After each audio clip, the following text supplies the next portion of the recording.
मित्रों नमस्कार, प्रणाम, आदाब, सत श्री अकाल, नमो बुद्धाय। उम्मीद है आप लोग सुखी और सुरक्षित होंगे। मेरी तरफ से आपको मंगल कामनाएं। इस एपिसोड में आप लोगों का स्वागत है। आज कोई कहानी नहीं सुनाने जा रहा हूँ आपको। आज जिस विषय पर जो समाचार 2 जुलाई को शाम को हमको मिला, उसमें आत्मा इतनी विचलित हो गई कि उसके बाद से लगातार मोबाइल पर, सोशल मीडिया पर हर समय सिर्फ हाथरस कांड ही सिर्फ दिखाई दे रहा था, सुनाई दे रहा था। चारों तरफ चित्कार मची हुई थी। लगभग 122 लोग मारे जा चुके हैं, जान से अपने हाथ धो चुके हैं। इस घटना ने मन मस्तिष्क को एकदम झकझोर कर रख दिया है।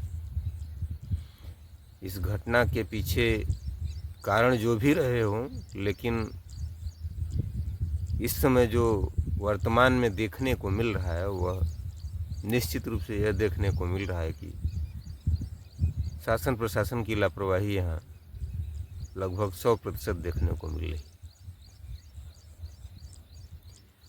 जब 80,000 लोगों के लिए अनुमति दी गई थी तो 2.5 लाख लोग कैसे वहाँ एकत्रित हो गए। हाथरस के इस फुलरई गांव में कैसे एकत्रित हो गए, और एकत्रित होने के बाद भी वहाँ जो संख्या बताई गई सुरक्षा बलों की, वह मात्र 72 या 73 लोगों की थी। अब 2.5 लाख लोगों की भीड़ को इस तरह से मात्र 72-73 लोग किस प्रकार से हैंडल कर पाते हैं, कर सकेंगे, ये आप खुद ही सोच सकते हैं। ये निश्चित रूप से प्रदेश सरकार के और जिला प्रशासन की नाकामी का नतीजा है। और नाकामी भी इस तरह से कहेंगे कि ये जो बाबाओं का बाज़ार गर्म हो रहा है हमारे देश में, इन बाबाओं के बाज़ार से जितना नुकसान, देश को जो क्षति हो रही है, वह बड़ी बड़ी ही गजब है। आज जिन लोगों की जानें चली गई हैं वो लोग तो चले गए, जो लोग बचे हुए हैं, अभी दबे कुचले हुए हैं, हॉस्पिटल में पड़े हुए हैं, उनसे भी जब पूछा जा रहा है कि इसके लिए दोषी कौन है, तो वो कहते हैं कि नहीं, इसमें बाबा का या सेवादारों का कोई दोष नहीं है, सारा दोष हम लोगों का है। हम लोग जो है अपने पूर्व जन्मों का फल भोग रहे हैं। आप समझ सकते हैं कि इनके दिमाग में किस तरह से एक तरह से वायरस छोड़ दिया गया है कि इनका दिमाग ही एकदम ख़त्म हो गया है। न तो किसी ने पूर्व जन्म देखा है और न तो किसी ने स्वर्ग देखा है।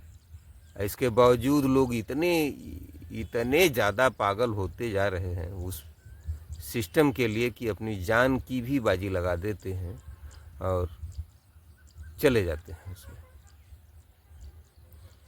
और जो ये बाबा है, बाबा जिनका नाम नारायण साकार हरि भोले बाबा के नाम से जाना जाता है, लेकिन इनका असली नाम है सूरजपाल जाटव। तो सूरजपाल जाटव जब पढ़ाई उढ़ाई करके ठीक ठाक हो जाते हैं, तैयार हो जाते हैं, तो किसी ने इनको सलाह दिया कि आप जो है पुलिस में भर्ती हो जाइए, पुलिस में आजमाइए। तो ये पुलिस में अपना किस्मत आजमाए और उसमें ये भर्ती हो गए, पुलिस में ये नौकरी करने लगे। लगभग 1990 के आसपास की बात है। इनका जो है LIU में वो जो है नियुक्ति कर दी गई, लोकल इंटेलिजेंस यूनिट जो पुलिस के लिए काम करती है, उसी में इनकी नियुक्ति हो गई। तो LIU में जाने के बाद इनके ऊपर छेड़छाड़ का मुकदमा लगा, एक लड़की ने लगाया था। तो इसमें उस समय उनको सज़ा हो गई। उसके बाद फिर ये उच्च अदालत में गए, फिर वहाँ से बहाल हुए, इनकी नौकरी ख़त्म हुई और बहाल होने के बाद फिर इनको नौकरी वापस मिली। नौकरी वापस मिलने के बाद ये उसको VRS ले लेते हैं और छोड़ छाड़ करके घर चले आते हैं। और घर चले आने के बाद ये बाबा बन जाते हैं और बाबा बन करके पब्लिक को प्रवचन देना शुरू करते हैं। और वो भी किसी बाबा के बेस में, दाढ़ी मूछ और गेरुआ बना या बाबाओं का वेश बनाकर नहीं, बल्कि बाबा भी वो इस तरह के कि केवल सफ़ेद कपड़े, कोट पैंट टाई, जो कुछ भी वो पहनते थे सब सफ़ेद, नीला रंग की वो उनकी वो होती थी, टाई होती थी। और बाकायदा इसी सूट बूट में वो प्रवचन दिया करते थे। और प्रवचन देते देते इनके भक्तों की संख्या इतनी बढ़ गई कि आज आप खुद समझ सकते हैं कि 122 लोग मारे जा चुके हैं और अभी तमाम लोग मौत और ज़िंदगी से अस्पतालों में जूझ रहे हैं कि आगे क्या होगा। अब उनकी ज़िंदगी का कौन मालिक है, कौन क्या कह सकता है, बात कुछ समझ में नहीं आ रही। तो ये जो सूरजपाल जाटव हैं, जो अपना नाम बदल करके नारायण सरकार हरि भोले बाबा रख दिए थे, ये अपने गांव में ही झोपड़ी बना करके प्रवचन देना शुरू किए। पहले 1-2 लोग आए, फिर 4 लोग आए, फिर 6 लोग आए, फिर 10 लोग आए, फिर 20 लोग आए, फिर 100-200 आने लगे, फिर हज़ारों आने लगे। और फिर उसी में अफवाहों का बाज़ार गर्म हुआ कि बाबा ने हमको भभूत दे दिया, बाबा ने हमको जल छू करके दे दिया, तो वो पीने से हमारी सारी बीमारी, शुगर BP सब ख़त्म हो गया। इस तरह का भ्रम फैलाया जाने लगा।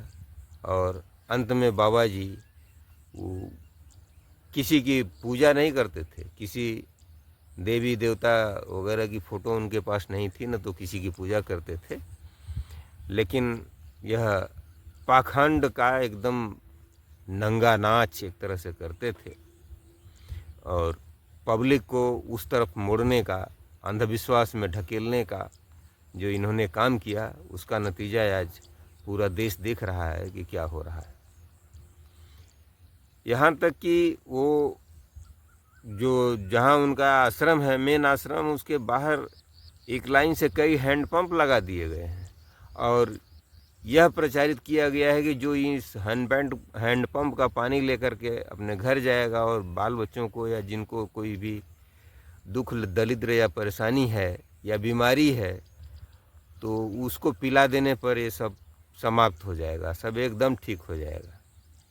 और लोग बड़े प्यार से लाइन लगा करके उन हैंडपंपों से पानी भर करके और घर ले जाते थे। आज जब हम लोग मानव चांद पर पहुंच रहा है और मंगल ग्रह पर जाने की तैयारी कर रहा है और दुनिया की हर असंभव से असंभव चीज़ें तकनीकी युग में सारी जो है उपलब्धि हासिल कर चुका है इंसान, उस दौर में इस तरह की भ्रांति अगर है तो इसको क्या कहेंगे। आज किसी का एक्सीडेंट हो जिसे उसी में लोग दबे कुचले, तो वो लोग फिर बाबा के दरबार में तो नहीं गए, फिर वो लोगों को अस्पताल में लाया गया। अब अस्पताल में उतनी सारी सुविधाएं नहीं थी उस समय, तो कहा गया कि वहाँ लोकल अस्पताल जो सिकंदरा में था, वहाँ सिर्फ एक डॉक्टर और एक कंपाउंडर थे, दवाओं के नाम पर कुछ नहीं था। ये है हमारी सरकार, क्या कहेंगे आप इसको। अभी अगर कुछ भक्त लोग हमारी वीडियो देख रहे होंगे तो वो हमको गरियाने के अलावा कुछ नहीं कहेंगे, सिर्फ गालियां ही बक्केंगे हमको। लेकिन जो सच है वो सच है, जो आँखों से दिखाई दे रहा है। और 48 घंटे होने को हैं, 48 घंटे से ज़्यादा हो गए हैं। लेकिन तो मित्रों, यही कहानी है। बहुत दुख हुआ इस दुर्घटना पर, लेकिन हम लोग तो मजबूर हैं, कर क्या सकते हैं। और जो लोग इस दुनिया से गए हैं उनके लिए हमारी तरफ से संवेदना है, श्रद्धा सुमन मैं अर्पित करता हूँ लोगों को। लेकिन बहुत ही दुखद है, हम इस ढोंग और पाखंड के चलते अपनी पूरी पीढ़ियों को बर्बाद कर देते हैं। उसके बावजूद भी हम अपनी गलती को मानने के लिए तैयार नहीं होते हैं। ज़रा सोचिए, अगर बाबा जी ही सब कुछ होते तो बाबा जी तो छोड़ कर के भाग गए, यहाँ तक कि आज इस समय अंडरग्राउंड है, उनकी गिरफ्तारी तक नहीं हुई है। ये क्या है? बुलडोज़र बाबा तो अक्सर बड़ा आक्रमणकारी हो जाया करते हैं और हत्यारों को पकड़ने में बड़ा माहिर हैं, लेकिन आज तो एकदम निरीह प्राणी बने हुए दिखाई दे रहे हैं। मुझे लगता है सब केवल राजनीतिक षड्यंत्र है, उसके अलावा कुछ नहीं है। क्योंकि आप समझ रहे हैं कि उस जो नारायण भोले बाबा है, इसके इतने अनुयायी हैं कि उसको मतलब राजनीतिज्ञों को या हमारे योगी बाबा को ये समझ में आ रहा है कि इतना वोट हमारा ख़राब हो जाएगा, और इस तरह से इसलिए कार्रवाई नहीं हो पा रही है। तो अब तो लोग डर के मारे, डर के वजह से उनके ऊपर एफआईआर तक नहीं कर रहे हैं। एफआईआर करेंगे तो क्या फ़ायदा होना है, और क्यों करेंगे? गलती तो हमारी है, हम लोग भीड़ का हिस्सा बने और भागे, इसलिए हम लोग दब कर मरे, दब कर कुचले गए। इसमें बाबा का और सेवादारों का कोई दोष नहीं है। क्या विडंबना है। आज के इस युग में आप सोचिए कि जहाँ आप अपने बेडरूम में सोए हुए हैं, फिर भी जितनी जानकारियाँ हो सकती हैं विश्व की, सारी जानकारियाँ आपके जेब में हाजिर हैं। आपके जेब में हाजिर हैं, उसकी बाकायदा आप लोग फीस अदा करते हैं। हर महीने 300 रुपये आप अपने मोबाइल फ़ोन के रिचार्ज का जमा करते हैं, जिसके बदले में आपको पूरे दुनिया से अपडेट होने वाली सारी जानकारी, चाहे धार्मिक हो या वैज्ञानिक हो, चाहे जिस तरह की जानकारी हो, या आपको धंधे संबंधी किसी भी तरह की जानकारी हो, तो वो आपको मिल रही है। और इसके बावजूद हम इस पाखंड में फंसे हुए हैं कि पाखंड से हमारा काम चल जाएगा। आप खुद समझ सकते हैं कि क्या काम चल जाएगा। रोटी मिल नहीं सकती आपको। रोटी तो कुछ लोगों के लिए मिली हुई है, वो जो उसका धंधा करते हैं वो तो रोटी कमाते हैं। उनकी दीवारी बनी हुई है, खूब बड़ी बड़ी बिल्डिंगें बनी हुई हैं उनकी। आपका क्या होना है? आपके जेब से तो केवल पैसे जाने हैं और आपका दिमाग गोबर बन जाना है। इस शब्द का प्रयोग हमको नहीं करना चाहिए था, लेकिन फिर भी इतना मन खिन्न हो रहा है कि बिल्कुल इच्छा नहीं हो रही है कि क्या कहें, कौन सा शब्द का प्रयोग करें इन लोगों के लिए कि अपने हत्यारे को बचाने के लिए। ठीक उसी तरह से जैसे आसाराम जब दोषी ठहराया गया था, तो उसको बचाने के लिए भी इतना जतन हुआ, अरे बाप रे बाप, इतना जतन हुआ कि हद से बाहर। और उस जतन में और मतलब कितने लोगों की जानें चली गई। अब वही हाल देखिए, ये एक तो राम रहीम बाबा है, इसका भी हो रहा है, वो जेल में है। लेकिन ये बाबाओं की सरकार है। इन सरकारों ने तो उसको इतनी बार पैरोल दिया है कि आप समझ ही नहीं पाएंगे कि वो सजा याफ्ता है या फिर ऐसे ही जो है सरकार का जो है गुरु है। इस तरह से उसको ट्रीट किया जा रहा है। तो आप लोगों से ही आज बात करनी थी। आज मन बहुत दुखी था, कहानी सुनाने का बिल्कुल इच्छा नहीं था, इसलिए मैं इसी विषय पर बात करना चाहा कि आप लोगों से थोड़ा बात करके मन को हल्का कर लेंगे। तो मित्रों, आप लोग हमारे वीडियो को लाइक कर दीजिए और चैनल को सब्सक्राइब कर लीजिएगा। आप लोग यहाँ तक हमारा वीडियो देखे, इसके लिए आप लोगों को बहुत बहुत धन्यवाद।